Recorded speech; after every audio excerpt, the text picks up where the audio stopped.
Hi guys! இன்னைக்கு நம்ம பார்த்துட்டு இருந்த கொரியன் ட்ராமாவோட நெக்ஸ்ட் பார்ட் தான் பார்க்க போறோம். ஸோ சேனல் சப்ஸ்கிரைப் பண்ணி பெல் ஐக்கான் கிளிக் பண்ணி வச்சுக்கோங்க. லைக் பண்ணி ஷேர் பண்ண மறக்காதீங்க. ஹைப் கொடுக்கவும் மறக்காதீங்க. அப்போ தான் நாங்கள் போடுற வீடியோஸ் உங்களுக்கும் வரும். அதே மாதிரி மற்றவங்களுக்கும் ரீச் ஆகும். ஸோ வித்தவுட் எனி டிலே ட்ராமாக்குள்ளே போயிடலாங்களா?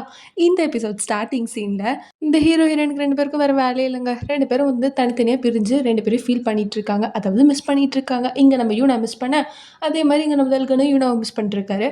அப்படியே வந்துட்டு யாரோ வீட்டுக்கு வர மாதிரி இருக்குது. தல்கனா அப்படின்னு பார்த்தா அவரோட பாஸ். ஆ சார், நீங்க என் வீட்ல ஏம்மா நல்லா வரக்கூடாதா? இல்ல, அப்படி கிடையாது சார். சரி, இப்படி தான் நிக்க வச்சு பேச போறியா? மன்னிச்சிடுங்க சார், நான் போய் தண்ணி எடுத்துட்டு வரேன். சரிம்மா அப்படி சொல்லிட்டு அவரும் உட்காந்துட்டு இருப்பாரு. இவளும் தண்ணிய குடுத்துட்டு பேசிட்டு இருப்பா. என்ன சார் திடீர்னு என்னம்மா திரும்ப திரும்ப அதிலே வந்து நின்னுட்டுருக்க? இல்ல சார், ஒரு ஆர்வத்தில தான் கேட்குறேன். புரியுது. ஒண்ணும் இல்லம்மா, நான் வந்துட்டு உன்னோட ரெக்கார்ட்ஸ்லாம் பார்த்தேன். இதுதான் உன் வீடுன்னு தெரிஞ்சது. அது மட்டும் இல்லாம அதே ரெக்கார்ட்ஸ்ல இன்னொன்னு தெரிய வந்தது. உனக்கு வந்து 3 தம்பிங்க தான் அப்படி சொல்லிட்டு. அப்படிதானே? ஆமா சார். அப்போ அன்னைக்கு டிபார்ட்மெண்ட் ஸ்டோர்ல வந்துட்டு ஒரு தங்கச்சி இருக்கான்னு சொன்னியே? ஆ அதுவா? ஏம்மா உன் ஃபேமிலி ரொம்ப காம்ப்ளிகேட்டடா? உங்க அப்பாவுக்கு 2 பொண்டாட்டியா? இல்ல. அப்படி கிடையாது, அப்படி கிடையாது. அப்புறம்? அது சார். சொல்லும்மா. அது சார், நான் ஒரு சீக்ரெட் சொல்லட்டுமா? நீங்க அத யார்ட்டயுமே சொல்லக்கூடாது. என்னோட வாக்க நான் காப்பாத்துவேம்மா. சொல்லு, என்ன விஷயம்? ஆ சார், அது அப்படி சொல்லிட்டு எல்லா உண்மையும் சொல்லிடுவா. அதாவது நாரும் எதுக்கு வந்துட்டு இந்த ஃபேமிலிய வந்து தல்கன் கிரியேட் பண்ணாரு. நாருக்காக தானே. நாருக்கு இந்த மாரி ஆக்சிடென்ட் ஆயிடுச்சு. அதனால தான் நாங்கலாம் வந்து ஃபேக் ஃபேமிலின்னு நடிச்சிட்டுருக்கோம் அப்படின்னு சொல்லிட்டு அம்புட்டு உண்மைய போட்டு உடைச்சிருவா. அவரு எல்லாத்தையும் வாங்கிக்கிட்டு, "ஓ! அப்படியாம்மா? சரி. இப்ப நீ வேலைக்கு போறல்ல? வா நானே கொண்டு போய் விட்டுர்றேன்" அப்படி சொல்லிட்டு இவரே கொண்டு போய் விடுவாரா. அத வந்து இந்த அங்கிள் பார்த்துருவாரு. நாரிமோட உண்மையான அங்கிள். அதனால இந்த பொண்ணு இவரு கூட என்ன பண்றா? அப்படின்னு சொல்லிட்டு அவர்கிட்டயே போயிட்டு, "ஏன் என்ன ஆச்சும்மா? நீ வந்து அவரு கூட கார்ல வந்த."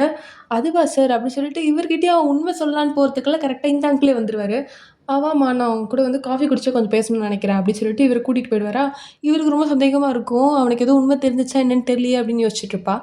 அதே மாரி வந்துட்டு இங்க காஃபி குடிச்சிட்டே வந்துட்டு எல்லா பேலன்ஸ் உரிமையெல்லாம் கூட போட்டு வாங்கிர்றாரு. ஸோ இதனால தான் நீங்க வந்து ஃபேமிலிய கிரியேட் பண்ணீங்களா? சரி, இப்போ நாரும் வந்து எந்த ஸ்டேஜ்ல இருக்காங்க? அதுவா சார், ஃபர்ஸ்ட்டு வந்து அவனால பேசக்கூட முடியாது. இப்ப இந்த ஃபேமிலி கிரியேட் பண்ணதுனால பேசிட்டு இருக்கா. இன்னும் நாங்க வந்துட்டு அவளோட மெமரிக்காக உழைச்சிட்டுருக்கோம். ஓ! சரி. அப்படி சொல்லிட்டு எல்லாத்தையுமே போட்டு வாங்கிக்கிறாரு. அப்புறம் நம்ம ரோஸுக்கு கால் பண்ணி, "எங்க இருக்க?" நான் அங்க பிசினஸ் மீட்டிங்ல இருக்கேன்." "பொய் சொல்லாத. நீ தல்கன் கூட தானே இருக்க?" ஆமா. அது எப்படி அங்கிள் உங்களுக்கு தெரிஞ்சது?" "எல்லாம் எனக்கு தெரியும். நீ பண்ற எல்லா வேலையும் தெரியும்." "அங்கிள், நீங்க பேசுறத பார்த்தா உங்களுக்கு தல்கன பிடிக்காது போல இருக்கு."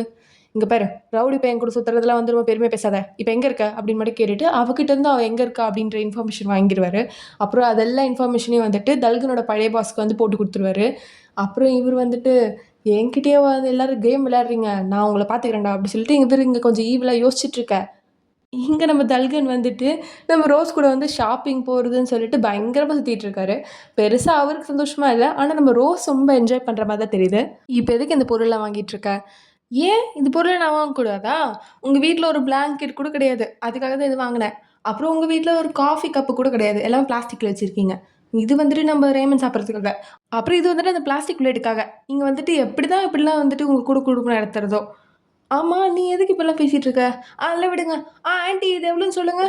"அதெல்லாம் நீ ஒண்ணும் பே பண்ண தேவையில்ல. நான் பே பண்ணிக்கிறேன்." "அப்பலாம் நீங்க சொல்லக்கூடாது. நான் தான் பே பண்ணுவேன்." "எதுக்கு இப்ப நீ இப்படி பண்ற?" "அது நான் தான் பே பண்ணுவேன்." அப்படி சொல்லிட்டு இவ கத்திட்டு கிடப்பா. இங்க நம்ம தல்கனுக்கா இவளுக்கு நோவும் சொல்ல முடியாம ரொம்ப கஷ்டப்பட்டுட்டு இருப்பாரு. "என்னம்மா செக்கப்லாம் எப்படி போச்சு? எல்லாமே நல்லா தானே இருக்குன்னு சொன்னாங்க.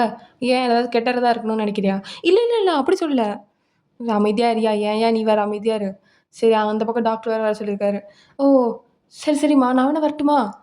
"எதுக்கு இப்ப நீ தேவையில்லாம என் கூட ஓவரா பண்ணிட்டு இருக்க?" சரி 2 பேரும் சண்டை போட்டுட்டே இருக்கீங்க. "இங்க பாருங்க, இன்னைக்கு என்ன நாள் தெரியும்ல?" "என்ன நாள்?" நான் வந்து பிளைண்ட் டேட் போற நாள்." "அப்படியா? ஃபைட்டிங்.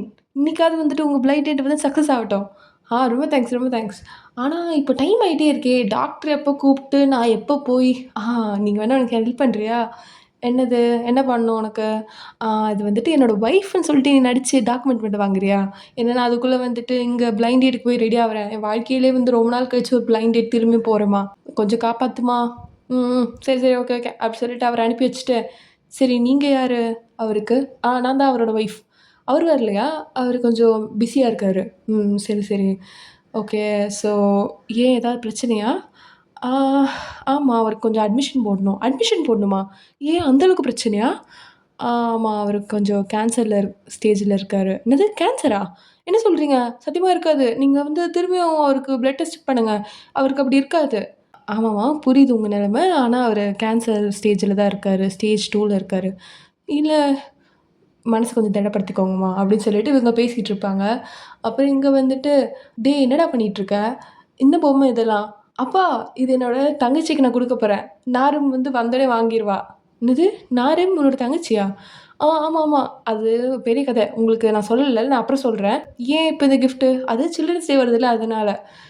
அப்படின்னா வந்துட்டு, "நாரிம் வேணா நீ வந்து டிபார்ட்மெண்ட் ஸ்டோருக்கே டைரக்ட்டா கூட்டிட்டு வாயேன். அவளுக்கு என்ன வேணுமோ அவளே வாங்கிக்கட்டும்." "அப்பா நீங்களா சொல்றீங்க அதெல்லாம்?" "ஆமாமா நான் தான் சொல்றேன்."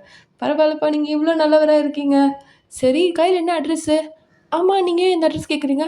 அதுதான்டா அவ எது பிடிச்சிருக்கு சொன்னதுக்கப்புறம் அவங்க வீட்டுக்கு டெலிவரி அனுப்பணும்ல."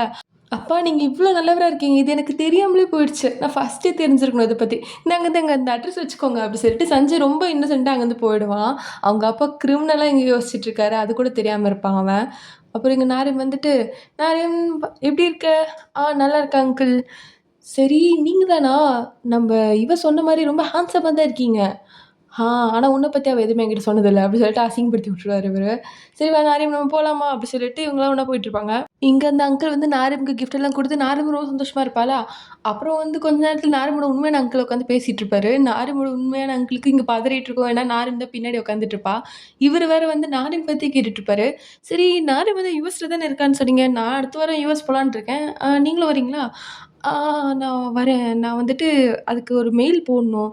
"சரிப்பா போடலாம். நம்ம 2 பேரும் ஒண்ணா போலாம். ஓகே தானே?" ஓகே தான் சார்." "சரி நீ நாரிம் பேசுறேன்னு சொன்னியா? பேசலன்னு சொன்னியா?" "ஆ பேசலன்னு தான் சொன்னேன்." "ஓ! சரி. நாரிம் பேசலல்ல? நாரிம் யூஎஸ்ல தான் இருக்கா?" ஆமா. ம். சரி உனக்கு ஏதோ உடம்பு சரியில்ல போல இருக்கு. உடம்பெல்லாம் வேர்த்து கொட்டுது." இல்லையே, அப்படிலாம் இல்லையே." அப்படி சொல்லிட்டு இவருக்கு நாரிம பார்த்தே அப்படியே முடியாம போயிட்டுருக்கும். இந்த அங்கிள் வேணுன்னே தான் கேட்டுட்டு இருப்பாரு இந்த கொஸ்டின்லாம். அப்புறம் இவரு தெறிச்சு ஓடி வருவாரா, என்ன ஆச்சு சார்? எதுக்கு இப்போ ஓடி வரீங்க?" நாரிம் நாரிம் எப்படி டிபார்ட்மெண்ட் ஸ்டோர்ல?" "ஏன் சார் நாரிமல்லாம் வெளிய கூட்டிட்டு வரக்கூடாதா?" "கூட்டிட்டு வரக்கூடாது. நான் தான் ஃபர்ஸ்ட்டே சொல்லியிருந்தேன்ல." "ஆனா அது எங்களுக்கு தெரியாது சார். அது இல்லாம இந்த சஞ்சய் பையன் தான் கூப்பிட்டான்." "என்னது சஞ்சய் கூப்பிட்டானா? சஞ்சய்க்கு எப்படி நாரிம் பத்தி தெரிஞ்சது?" அப்படி சொல்லிட்டு இவரு ரொம்ப கடுப்புல இருப்பாரு. அப்புறம் "சரி இன்னைக்கு வந்து எமர்ஜென்சியா ஒரு மீட்டிங் கூட்டுங்க. ஃபேமிலி மெம்பர்ஸ் எல்லாரையும் நான் பார்க்கணும்." அப்படி சொல்லிட்டு இவரு ஸ்ட்ரிக்ட்டா சொல்லிடுவாரு. இங்க நம்ப யூனாக்கா என்ன நடக்குதுன்னே தெரியாது. அப்புறம் எங்க ஃபேமிலில வந்துட்டு இந்த பொண்ண நம்ம ஃபேமிலி மெம்பரா ஏத்துக்கணும். இது எப்படி?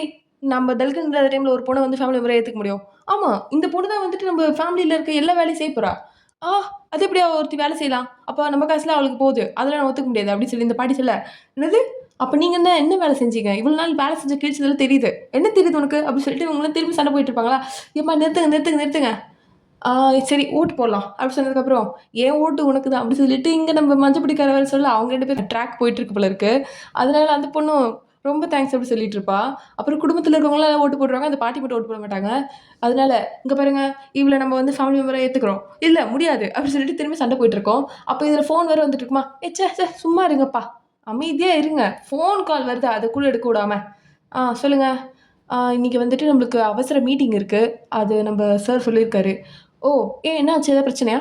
"தெர்ல. ஏதோ 4 நிமிஷமா நம்மகிட்ட வந்து சொல்லணுமா. அதனால வந்து அவசர மீட்டிங் கூட்டியிருக்காங்க. அத நம்ப வந்து மதிச்சு தான் ஆகணும்." "ஓ!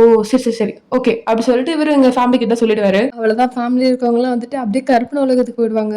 ஏன் இப்ப அவசர மீட்டிங்ல சொல்றாங்க அப்படின்னா நம்மலாம் வேண்டான்னு சொல்லிட்டு சொல்லப் போறாங்களா? நம்மலாம் தெருவுல போப்போறோமா? அப்படி சொல்லிட்டு எல்லாரும் அப்படியே பயந்துட்டு கிடப்பாங்க.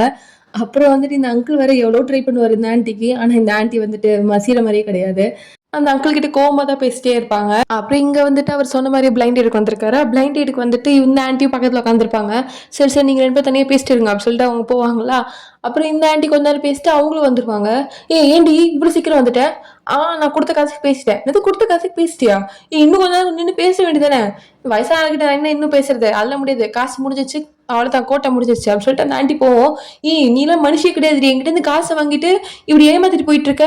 அவ்வளோதான் அப்படின்னு சொல்லிட்டு அவங்க போயிட்டு இருப்பாங்க. இதெல்லாம் அந்த அங்கிள் கேட்டுருவாரு. ஏம்மா நீ தான் பண்ணியாம்மா எனக்கு அப்படிங்கும்போது, ஆமாம்மா என்ன பண்றது? சரி நீ வயசான காலத்துல உனக்கு ஒரு பிளைண்ட் டேட் இருந்தா நல்லா இருக்கும் அப்படின்னு நினைச்சிட்டு பண்ணேன். இப்படி ஆயிடுச்சு. சரி வா அப்படி சொல்லிட்டு இவங்க 2 பேரும் வந்து பேசிட்டு இருப்பாங்க. அப்படியே வந்து இந்த அங்கிள் வந்துட்டு அந்த ஆன்டிய ஒரு வீட்டுக்கு கூட்டிட்டு வந்திருப்பாங்களா? என்னையா சொல்ற? இந்த சின்ன வீட காமிச்சு இதுல வாழ போறோம்னு வேற சொல்ற? ஆமாம்மா நம்ம என்ன பண்றது? நம்மள இப்ப அந்த வீட்லருந்து தொரத்திட்டாங்கன்னா நம்மளுக்கு வீடு வேற இல்லல்ல. அப்ப நம்ம எங்க போய் தங்குறது சொல்லு? அதனால தான் நான் ஒரு வீடு பார்த்துருக்கேன். அப்படின்னு சொல்லிட்டு அவரோட நியாயத்தலாம் சொல்லுவாரு. ஆனாலும் இந்த ஆன்டிக்கு வந்து அது சாட்டிஸ்ஃபைடா இல்ல. போய் இந்த ஆள் கூட வந்துட்டு ஒரு குழந்தைய வேற பெத்துக்க போறோம். இவன் என்னடா இப்படி பேசுறானே அப்படின்ற மாரி இருக்கும். அப்புறம் இங்க வந்துட்டு அங்கிள் வந்து டைரக்ட்டா நம்ப ரோஸ் இருக்க இடத்துக்கே வந்துருவாரு. "என்ன நடந்துட்டு இருக்கீங்க?" நீங்க நெனைக்கிற மாரி கிடையாது. இது உங்க ஃபேமிலி மேட்டர் நெனைக்கிறேன். நான் இங்கருந்து கிளம்புறேன்" அப்படி சொல்லிட்டு நம்ம தல்கன் சைலன்ட்டா போலான்னு பார்ப்பாரு. "இங்க பாரு உன்கிட்ட தான் பேசணும்" அப்படி சொல்லிட்டு நம்ம தல்கன போட்டு சரமாரியா திட்டிட்டு கிடப்பாரு. "இங்க பாரு நீ ஒரு ரவுடி பையன். இன்னொரு வாட்டி வந்து எங்க ஃபேமிலி பொண்ணு பக்கத்துல வர்றத பத்தி யோசிச்சுட்டு நடந்துக்கோ. புரியுதா?" அப்படி சொல்லிட்டு நல்லா மிரட்டிட்டு போறேன்னு சொல்லிட்டு போயிடுவாரு. இங்க நம்ம தல்கன் சட்டை பண்ண மாரி இல்ல அத. ஆனா பக்கத்துல இருக்க அங்கிளும் வந்து நின்னுட்டுருப்பாரா, அவருக்கு தான் வந்துட்டு, "ஐயோ! இவனுக்கு எல்லாம் உண்மை தெரிஞ்சுச்சான்னு தெரியலையே, தெரியுதோ தெரிஞ்சா நடிக்கிறானான்னு வேற தெரியலையே" அப்படின்ற மாரி இருக்கும். தல்கன் கிட்ட வேற தனியா வந்துட்டு, "டேய் வாயேன் ஏன் ஊருக்கு வராம இங்க உட்காந்துட்டு இருக்க?" "என்னால வர முடியாது சார்." "என்னது வர முடியாதா? ஏன் இப்படி சொல்ற? உன்ன நம்பி தான் நான் வந்துட்டு நானுமே குடுத்து வச்சிருந்தேன்." "ஆமா, ஆமா எனக்கு புரியுது. ஆனா இப்போதைக்கு நான் சேல் வர்றது கொஞ்சம் பிரச்சனை தான். அதனால தான் நான் வந்து தனியா இருக்கேன்." "ஐயோ! இவன வச்சுட்டு வர முடியல." அப்படி சொல்லிட்டு அந்த அங்கிள் வேற புலம்பிட்டு இருப்பாருங்க. "இந்தாயா இந்த காசு வச்சுக்கோ. நீ பார்த்த வீடு எனக்கு பிடிக்கல. அடுத்த வாட்டி வீடு பார்க்கும்போது என்ன ஃபர்ஸ்ட் கூப்பிடணும்னு தெரிஞ்சுக்கோ. புரியுதா?" சரி, சரி. இந்தா இதையும் பாரு. ஸ்கேன் ரிப்போர்ட்டு குழந்தை ஃபார்ம் ஆகி 6 வாரம் ஆகுதாம். இன்னும் அடுத்த 3 வாரத்துல நெக்ஸ்ட் ஸ்கேன் இருக்காம். அப்படி சொல்லிட்டு அவங்க வந்து வெட்கப்பட்டே போயிடுவாங்க. ஆனா இவர்கிட்ட வந்து கோவமா பேசியிருப்பாங்க. இவருக்கு வந்து இப்பதான் ரியலைஸே ஆகுது. அப்படின்னா அப்படின்னா நீ வந்து ஒத்துக்கிட்டியா? நம்ம 2 பேரும் ஒண்ணா வாழலாம்ன்னு ஒத்துக்கிட்டியா? அப்படி சொல்லிட்டு சந்தோஷமா போயிட்டு இருப்பாரு பின்னாடியே. இங்க வழக்கம் போல அந்த ரவுடி பசங்க வந்துட்டு வீடே காலி பண்ணிடுறானுங்க. ஏன்னா அந்த அங்கிள் பார்த்த வேலையா தான் இருக்கும். அது வந்து கரெக்ட்டா நம்ப யூனா வேற வந்துருவாளா? "என்னடா பண்ணிட்டு இருக்கீங்க?" "ஹா! நீதாம்மா இந்த குடும்பத்திலே ரொம்ப தைரியமான பொண்ணு. என்ன எதிர்த்து கேள்வி கேட்கிற ஒரே பொண்ணு. ஆனா என்ன பண்றது? நீ கேள்வி கேட்கறதுக்கு முன்னாடி நான் வந்து அந்த இடத்த காலி பண்ணிடுறேன். சரி, இந்த வாட்டி நான் காலி பண்ணிட்டேன். உன்னால முடிஞ்சத பார்த்துக்கோ." அப்படி சொல்லிட்டு அவன் தெனாவெட்டா அங்கருந்து போயிடுவான். இங்க வந்து நாரு வந்து அழுதுட்டே இருப்பா. "ஏன் இப்படி நடந்துச்சு? ஏன் வீடெல்லாம் இப்படி பண்ணி வச்சிருக்காங்க?" அப்படி சொல்லிட்டு குழந்தை அழுதுட்டே இருப்பா. இவங்கலாம் வந்து சமாதானப்படுத்திட்டே இருப்பாங்க. இங்க நம்ம தல்கன் வந்துட்டு இது எதுவுமே தெரியாம அவரோட ஃபேமிலி ஃபோட்டோஸ் அதாவது இப்ப ரீசென்ட்டா ஃபேமிலி கூட எடுத்த ஃபோட்டோ இருக்கும்ல. அதாவது 9:00 ஆனா இவங்க ஃபோட்டோ எடுப்பாங்கல்ல. அந்த ஃபோட்டோல வந்துட்டு அப்படியே அழகா பார்த்துட்டே இருப்பாரா, திடீர்னு கால் வரும். என்னது வீட்டு நம்பர்லேருந்து கால் வருது. இவனுங்க யாரும் இதுலேருந்து பண்ணது இல்லையே இதுவரைக்கும். பண்றானுங்கன்னா ஏதாவது பிரச்சனையா இருக்குமோ அப்படின்னு சொல்லிட்டு கால் எடுத்து வைப்பாரு. "நீ எங்க இருக்க தல்கன்?" "ஆ ஏன் என்ன ஆச்சு? ஆமா ஏன் நாரு மழுவுறா?" "இங்க பாரு, உன்னோட பாஸ் வந்து தேவையில்லாத வேலை பார்த்துட்டு இருக்கான். இப்ப இங்க வந்து நாரிமோட வீட்டையே வந்துட்டு தேவையில்லாம அலங்கோலம் பண்ணிட்டு போயிட்டான். எல்லா பொருளும் உடைச்சுட்டான். எல்லாருக்கும் வந்து இங்க மனசு கஷ்டமா இருக்கு. எல்லாரையும் வந்து கஷ்டப்படுத்திட்டு இருக்கான் அவன். யாருக்கு யாருக்கு என்ன ஆச்சு? யார் என்ன பண்ணா? முடிஞ்சா நீயே வந்து பாருடா அத. எதுக்குடா என்கிட்ட கேட்டுட்டே இருக்க ஃபோன்ல?" அப்படி சொல்லிட்டு வேற ஃபோன வச்சுருவா. இவனுக்கு ரொம்ப கஷ்டமா இருக்கும். "ஏன் உனக்கு என்ன ஆச்சு?" அப்படி சொல்லி கேட்கறதுக்குள்ள வந்து கால வச்சுருவா. அதனால நம்ம தல்கன் வந்துட்டு ரோட்ல போறவங்க கிட்டலாம் லிஃப்ட் கேட்டுட்டு அப்படியே வந்துட்டு இருப்பாரு சியோலுக்கு. வர வழியிலே வந்துட்டு அவர் கூட ஒருத்தன் வந்து ஃப்ரெண்டா இருந்திருப்பான்ல. அவர் அந்த கேங்ல இருக்கும்போது. அவனுக்கு கால் பண்ணி எங்கடா பாஸ் இருக்காரு அப்படின்னு சொல்லி கேட்டுட்டு வந்துட்டு இருப்பான் பயங்கர கோவமா. அந்த பையனா இந்த மாரி வந்துட்டு தல்கன் பேசுறதே சரியில்ல. அவன் வந்து ரொம்ப கோவமா பேசுறான். பாஸ் வேற கேட்டான். அவனுங்க 2 பேர்ல எவனாவது ஒருத்தன் செத்தா கூட வந்துட்டு இன்னொருத்தன் வந்து கண்டிப்பா ஜெயில்ல போய் தான் இருப்பானுங்க. சோ நீங்க தான் வந்து அவனுங்கள வந்து காப்பாத்தணும். எஸ்பெஷலி தல்கன் நீங்க தான் காப்பாத்தணும் அப்படின்னு சொல்லிட்டு இங்க யூனா கிட்ட வந்து கெஞ்சிட்டு கிடப்பான். யூனாவா கிட்ட போட்டும் அப்படின்னு சொல்லிட்டு அங்கருந்து போலான்னு போயிடுவா. அப்புறம் இங்க வந்துட்டு நம்ம தல்கன் இருக்கிற எல்லாரையுமே அடிச்சு போட்டு பாஸையுமே அப்படியே வந்து அடிச்சு அப்படியே சாவடிக்கலாம் அப்படின்னு சொல்லிட்டு ஒரு கல்ட்டே எடுத்து அடிக்கலாம். ஒரு ராட் எடுத்து அடிக்கலாம் அப்படின்னு போற டைம்ல கரெக்ட்டா நம்ம யூனா வந்துருவா. "போதும் நிறுத்து." அப்படி சொன்னதுக்கு அப்புறம் தான் வந்துட்டு நம்ம தல்கன் கொஞ்சம் காமாவே ஆவாரு. இதோட இந்த எபிசோட முடிக்கிறேன் காய்ஸ். நாளைக்கு பார்க்கலாம். வேற எபிசோட். அது தென் ஸ்டே டியூட்.